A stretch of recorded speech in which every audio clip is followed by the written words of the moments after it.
Salam, mövzumuz 6-cı sinif 15-ci mövzu elektrik enerjisinin ötürülməsi və istifadə yolları.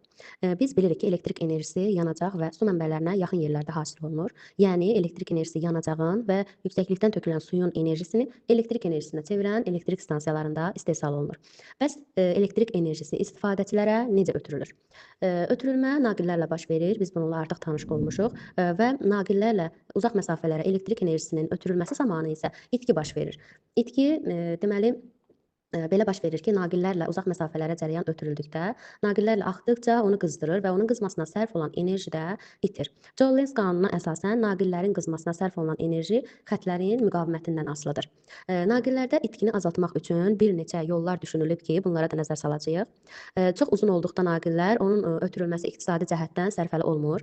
Yəni itkiləri azaltmaq üçün naqilin en kəsin sahəsini artırmaq, yəni bu birinci yollardan biridir. Yəni en kəsiyinin sahəsini artırırlar. Lakin müqaviməti 100 dəfə azaltdıqda kütləni 100 dəfə çoxaltmaq lazımdır. Yəni naqili qalınlaşdırmaq burada nəzərdə tutulur bu cümləmizdə. Yəni ki, bu qədər də metalın istifadə olunmasına yol vermək mümkün olmadığı üçün başqa bir yol düşünülür. Bu hansı yoldur? Bu da cərəyan şiddətini azaltmaqla aşağı salmaqdır. Yəni cərəyan şiddəti azaldılır və bu zaman naqildə olan itki aşağı salınır. Cərəyanı 100 dəfə azaldılması naqillərdə ayrılan istiliyi 100 dəfə azaldır. Yəni naqillərin 100 dəfə ağırlaşdırılması zamanı alınan nəticə ilə eyni olur. Yəni bundan əvvəlki dediyimiz üsul naqillərin eninin, yəni sahəsinin böyüdülməsi o qədər də parlaq bir fikir deyildi. Ancaq ikinci bir fikir, yəni cərəyanın 100 dəfə azaldılması fikri eyni nəticəni alır və daha iqtisadi baxımdan daha sərfəli bir yoldur. Bunun üçün iri elektrik stansiyalarından istifadə olunur, yüksəldici transformatorlar qoyulur. Elektrik enerjisi, yəni istifadəçilərə, zavodlar, fabriklər, evlər və s. onlara çatdırılmazdan əvvəl gərginliyi azaldıcı transformatorlar da azaldılır. Yəni bu o deməkdir ki, transformator xəttə gərginliyi neçə dəfə artırırsa, cərəyan şiddətini də o qədər azaldır. Yəni itkinin qarşısını almağı son bir cümlə ilə ümumiləşdirək. Deməli, itkinin qarşısını almaq üçün cərəyan şiddəti 100 dəfə azaldıldı. Necə azaldıldı? Yüksəldici transformatorla gərginliyi artıraraq. Yəni gərginlik artanda cərəyan azalır. Yüksəldici transformatorda gərginlik artdığı üçün elektrik istifadəçilərinə çatanda onu azaltmaq lazımdır. Çünki həmin gərginlikdə elektrikin istifadəsi mümkün deyildir. Azaldıcı transformatorlar da elə burada dövrəyə girir. Yəni evlərin yaxınında azaldıcı transformatorlar yerləşdirilir ki, yüksək gərginlikli gələn elektrik enerjisinin gərginliyini azaltsın və azaltdıqdan sonra istifadəçilərə ötürsün. Elektrik sistemi nədir? Respublikamızın bir neçə rayonunun elektrik stansiyası yüksək gərginlikli ötürücü xətlərlə birləşdirilərək istifadəçilərin qoşulduğu ümumi elektrik şəbəkəsini təşkil edir. Belə birləşmə elektrik sistemi adlanır. Yəni bir neçə rayonun stansiyasının ötürücü xətləri birləşən hissə, yəni elektrik şəbəkəsi, elektrik sistemi adlanır. Yəni bu cümləni bu cür sadə yadda saxlamaq mümkündür. Elektrik sistemi istifadəçilərə onların harada yerləşməsindən asılı olmayaraq enerjinin fasiləsiz verilməsini təmin edir. Elektrik enerjisi istifadəçilərinə nəzər salaq. İstifadəçilərdən əsaslı olan ən böyüyü sayılan sənayedir. Sənaye elektrik enerjisinin 70%-ni istifadə edir. Eləcə də nəqliyyatda, dəmir yol xətlərində və bu kimi iri xırda yaşayış məskənlərində istehsalat və məişət tələbatları üçün də elektrik enerjisi çox vacibdir. Evlərin işıqlandırılması, məişət elektrik cihazlarından istifadə, yəni bu zaman bunların hamısında elektrik enerjisi sərf edilir. İstifadə olunan elektrik enerjisinin böyük hissəsi hazırda mexaniki enerjiyə çevrilir. Sənayedə demək olar ki, bütün mexanizmlər elektrik mühərrikləri ilə hərəkətə gətirilir. Onlar olduqca rahatdır, yığcamdır, ona görə də istehsalın avtomatlaşdırılmasına imkan yaradır. Yəni hal-hazırda istehsalatda, sənayedə artıq hər bir yerdə elektrik enerjisindən istifadə olunur və ən böyük hissəsi də elektrik enerjisinin ən böyük hissəsi də mexaniki enerjiyə çevrilir. Sənayedə sərf olunan elektrik enerjisinin təxminən 1/3 texnoloji məqsədlər üçün.